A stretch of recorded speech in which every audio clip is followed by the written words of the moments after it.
Hi, welcome back to the Nordic Flame. Today we're going to be making a spatula. We'll start out by making a little shoulder for the part where our blade mounts to our handle.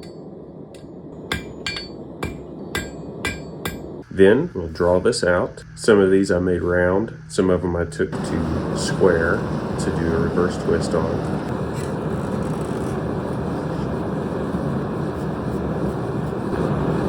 Then we'll make the handle where we hold it.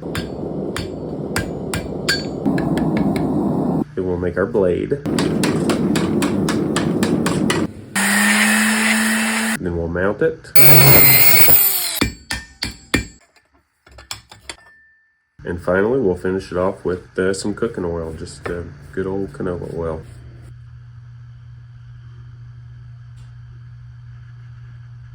Thank you very much. Hope you enjoy.